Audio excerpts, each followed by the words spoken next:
শ্ৰীহানেন ফেমিলিৰ অন্য এটা ভিডিঅ'লৈ আপোনালোক সকলোকে স্বাগতম জনাইছো। আজি আপোনালোকলৈ আগবঢ়াম বুলি ভাবিছো এটি পুৰা মাছৰ ৰেচিপি। আপোনালোকে হয়তো গৰৈ মাছৰ বা কাৱৈ মাছৰ পুৰা পিটিকা ৰেচিপি নিশ্চয় খাই পাইছে। সেয়ে ভাবিলো আজি আপোনালোকৰ লগত চন্দা মাছৰ এটি পুৰা পিটিকা ৰেচিপি শ্বেয়াৰ কৰোঁ। আপোনালোকক এই ৰেচিপিটো বনাবৰ বাবে কি কি সামগ্ৰীৰ প্ৰয়োজন হ'ব মই ৰেচিপিটো বনাওঁতে আপোনালোকক দেখুৱাই যাম। এতিয়া তেন্তে বলক আমি ৰেচিপিটো বনাবলৈ আৰম্ভ কৰোঁ। আপোনালোকে ভিডিঅ'টো স্কিপ নকৰাকৈ শেষলৈকে চাই থাকিব, তেতিয়া থাম্বনেইলত থকা সাৱধানটো কি সাৱধান আপোনালোকে তেতিয়া নিজেই গম পাব। এই ৰেচিপিটোৰ বাবে মই প্ৰথমে 2 পিচ মাছ লৈছোঁ। তাৰ পাছত তাত অকণমান সোৱাদ অনুসৰি নিমখ যোগ কৰিছোঁ, অকণমান হালধি পাউডাৰ যোগ কৰিছোঁ,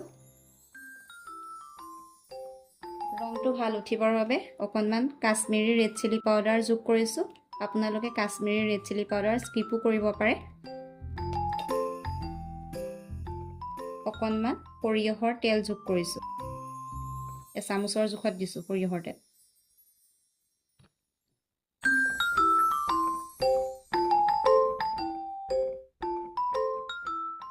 তাৰ পাছত এইখিনি এনেদৰে ভালদৰে সানি লৈছোঁ।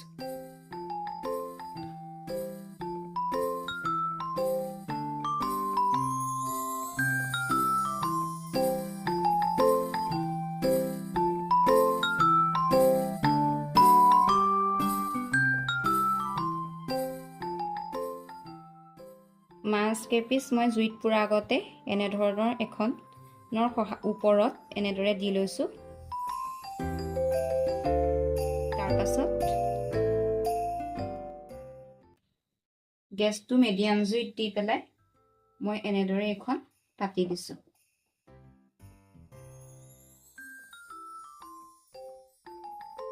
তাৰ পাছত মই এনেদৰে অকণমান লৰাই দিছোঁ।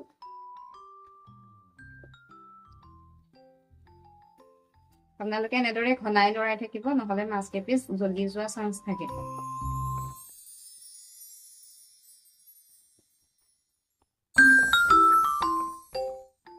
আপোনালোকে এনেকুৱাডালৰ সলনি চামুচো ব্যৱহাৰ কৰিব পাৰে লৰাবৰ বাবে।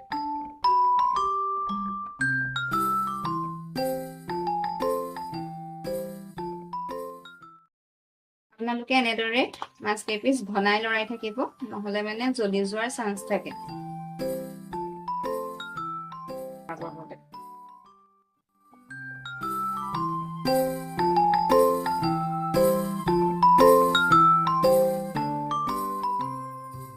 মই মাছ কেইপিচ পুৰি ভালদৰে সিজি উঠিছে নে চাবৰ বাবে এনেধৰণৰ চুৰি এখনৰ সহায়ত এনেদৰে ভৰাই চাইছোঁ। এয়া দেখিছে ভালদৰে সিজি উঠিছে। এতিয়া গেছটো বন্ধ কৰি পেলাই মাছ কেইপিচ ঠাণ্ডা হ'বৰ বাবে দিছোঁ। আপোনালোকে যদি এনেদৰে ডাইৰেক্ট নুপুৰে তেতিয়া আপোনালোকে ফ্ৰাই কৰি পেলাই নিমখ হালধি দি পেলাই ফ্ৰাই কৰিও এনেদৰে অকণমান পুৰি লৈ পেলাই এই পিটিকাৰ জুতি লৈ চাব পাৰে।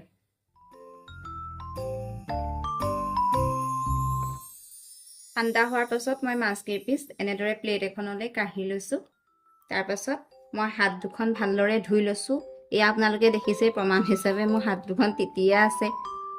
তাৰ পাছত এনেদৰে কাঁইটকেইডাল পৃথক কৰি লৈছোঁ মাছৰ পৰা।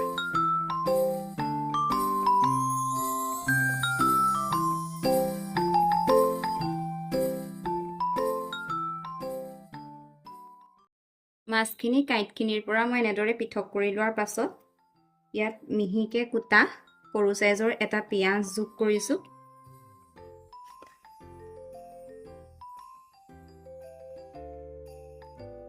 অকণমান ইয়াত আদা কুটি পেলাই যোগ কৰিছোঁ।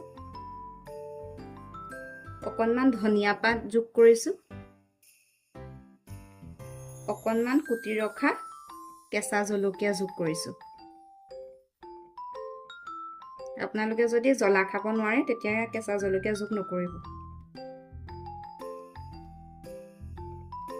তাৰ পাছত মই অকণমান নেমু চেপি দিছোঁ। তাৰ পাছত অকণমান কেঁচা মিঠাতেল ব্যৱহাৰ কৰিছোঁ।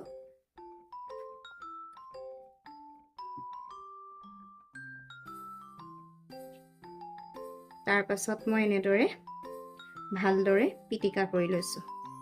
কিন্তু আপোনালোকে এইখিনিতে সাৱধান, যদি আপোনালোকে ভালদৰে মাছৰ কাঁইটকেইডাল পৃথক নহয় তেতিয়াহ'লে হাতত বিন্ধাৰ চান্স থাকে।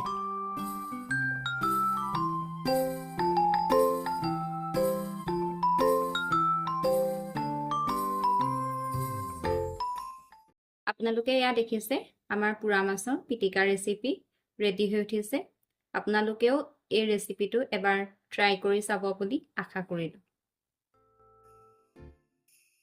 ভিডিঅ'টো শেষলৈকে চোৱাৰ বাবে আপোনালোক সকলোকে বহুত বহুত ধন্যবাদ।